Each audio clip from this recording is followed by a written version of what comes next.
कि जिन सदस्यों ने सुझाव दिए ना, कम से कम उनसे आप ये तो विचार कर लो ना कि इसके अंदर क्या इनकम हो सकती है और कहाँ में अतिरिक्त खर्चा करना है। यदि आपने पढ़ के बता दिया कि ये हमें करना है, फिर मुझे लगता ही नहीं इनको एक को खड़ा करके ये पूछेंगे तो पता ही नहीं पाएंगे। 15 दिन में जो सुझाव दिए होंगे ना, पूछ लेना चाहिए क्या दिक्कत है, कोई हो सकती है।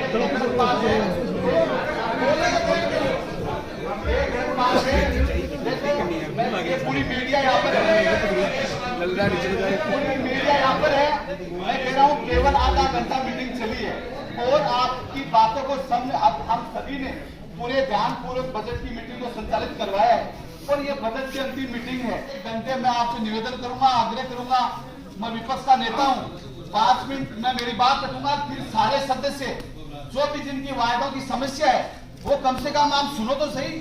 काम करना सेकेंडरी, लेकिन उनको सुन ही नहीं रहे आप। किस बात की जल्दी कर रहे हो आप? और फिर आप कह रहे हो कि विपक्ष वाले ये कर रहे हैं।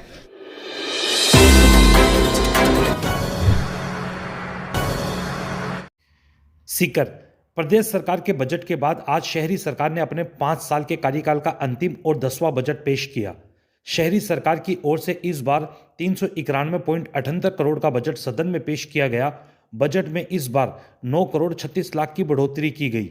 पिछला बजट 382.52 करोड़ का था। सभापति जीवन खां ने सदन में विपक्ष के हंगामे के बीच बजट पढ़कर सुनाया।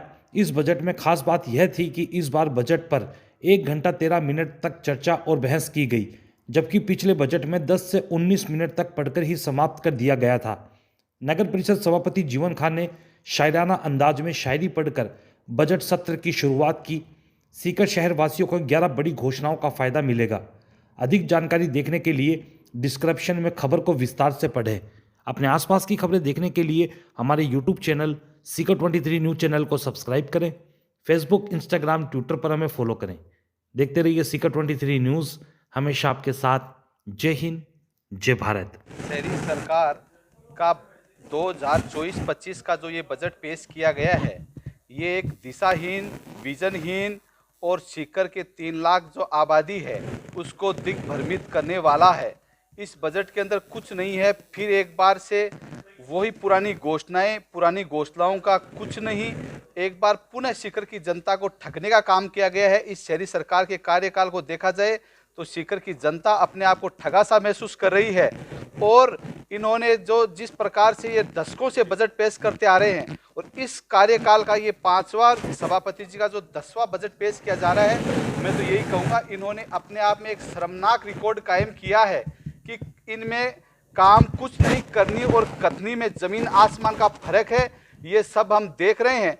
एक भी घोषणा धरातल पर नहीं उतरना, सीकर के साथ एक प्रकार से छलावा करने का काम किया गया है। आज का बजट सीकर शहर को और ऊंचाइयों पर ले जाने का बजट होगा। उसमें 391.74 करोड़ का बजट हमने पेश किया है और उस बजट में हमने हर क्षेत्र में काम करने का, सीकर के सौंदर्यीकरण, पार्क, ग्रीनरी, स्कूल्स, जो शिक्षा के क्षेत्र में आज सीकर की नई पहचान बन रही है, और जो स्कूल हम बनाने जा रहे हैं, जो इंग्लिश मीडियम पिछले कांग्रेस गवर्नमेंट के समय घोषित हमने करवाई, उन इंग्लिश मीडियम में 3 स्कूल बनाएंगे जो बाहरी क्षेत्र के लोग, वंचित लोग, उनको स्कूल मिले। और मैं आपसे वादा भी करता हूं और आपका आशीर्वाद भी लूँगा कि वो इंग्लिश मीडियम स्कूल मैं ऐसे बनाऊंगा जो राजस्थान के अंदर आदर्श स्कूल बने। उसमें सरकार के साथ साथ नगर परिषद और नगर परिषद के साथ सीकर की जनता का सहयोग लेकर के ऐसे स्कूल बनाएंगे जिसमें बच्चों का एडमिशन लॉटरी से हो। हमने आज जो सीकर का बजट है उसमें पिछले कार्यकाल में हमने कुछ घोषणाएं की थी, लेकिन चुनावी साल था, वो कार्य हमारे पूरे नहीं हुए।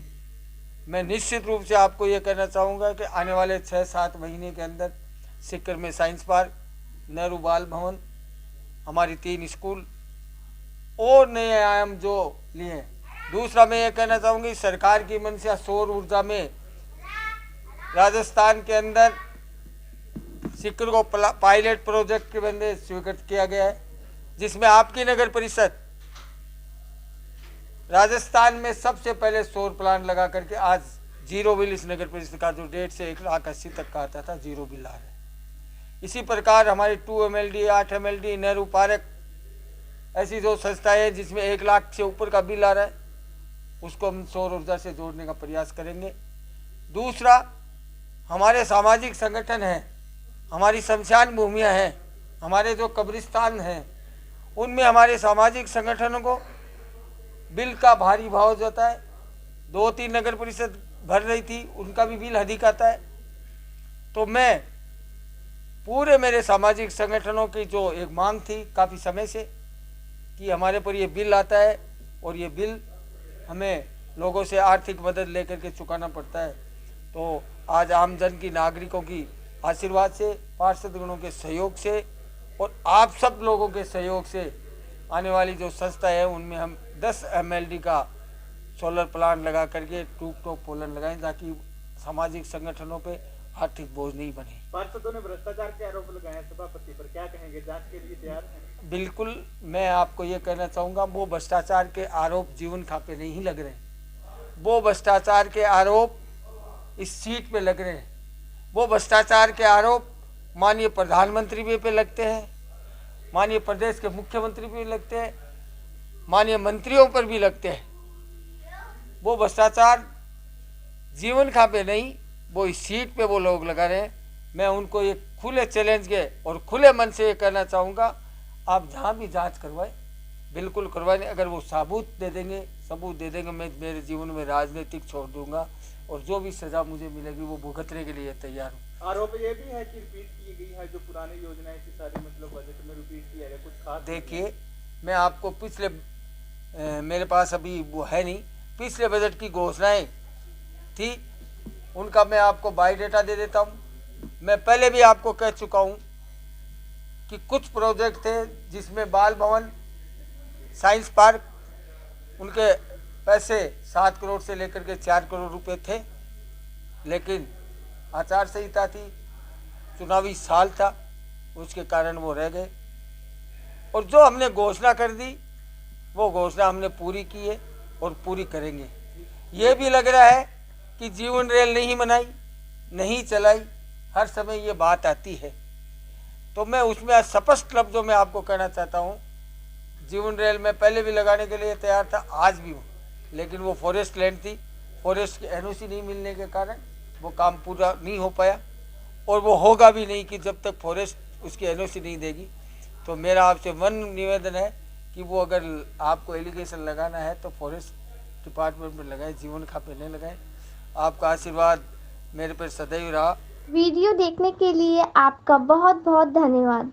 वीडियो को लाइक करें, चैनल को सब्सक्राइब करें और अपने दोस्तों के साथ शेयर करें।